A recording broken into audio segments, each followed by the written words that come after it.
তোমার গাড়ির যে অবস্থা ঠিক করতে অনেক টাকা লাগবে, এর থেকে একটা নতুনটা কিনে নাও। কি কন ভাই, কোন রকম একটু জোড়াতালি দেওয়া যায় না চলার মতো করে?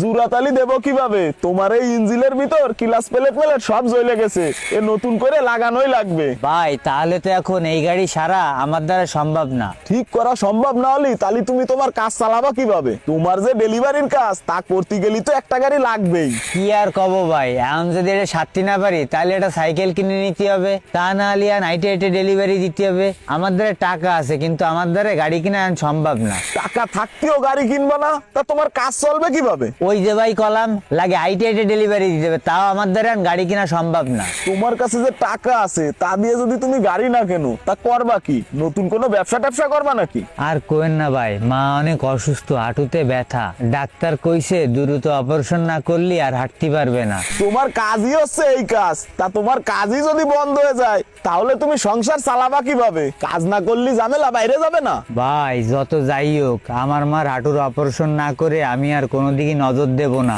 আর যেই মা আমাকে এক পা দুপা করে হাঁটতে শিখাইছে সেই মা আমার চোখের সামনে যদি পঙ্গু হয়ে যায় আর আমি যদি তার চিকিৎসা করতে না পারি তাহলে আমি আবার তার কেমন সন্তান? কি বলো, তোমার মার অবস্থা কি আসলেই সিরিয়াস? হ ভাই বললাম তো, ডাক্তার বলিছে দ্রুত অপারেশন না করতে পারলে পা পঙ্গু হয়ে যাবে। আচ্ছা ঠিক আছে, তুমি এখন যাও, আমি দেখি তোমার গাড়ি কতদূর কি করা যায়। কমপ্লিট হলেই কল দিবানি, যাও।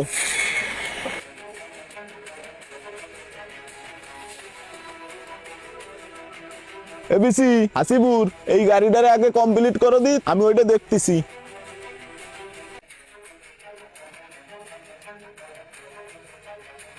হইছে ভাই? এই যে তোমার মালপাতি সব নতুন লাগাই দিছি, এই যে প্যাকেট, আর এই যে দাও ক্লাস প্লেট পুরনটা।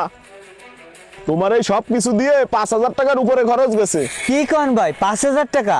আপনারা তো কলাম এত টাকা খরচ করার সামর্থ্য এখন আমার নেই। তোমারে কি পাগল আমি একবারে টাকা দিতে কইছি? তুমি এই গাড়ি নিয়ে কাজ করবা আর আস্তে আস্তে আমারে টাকা দিয়ে যাবা। ভাই আপনি কি কিস্তিতে এরকম কাজ করেন? না, এই সার্ভিসিং এর কাজ আমি 1 টাকাও বাকিতে করি না, শুধু তোমারটা করলাম। মায়ের কথা কইছো বলে তাই, কারণ পৃথিবীতে মাই এমন একটা জিনিস যার ব্যাপারে কোনো কম্প্রোমাইজ চলে না, আর যার কাজ করার জন্য কোনো স্বার্থ দেখা লাগে না। কি বলেন ভাই, আপনারা যে আমি কি বলে ধন্যবাদ দেব?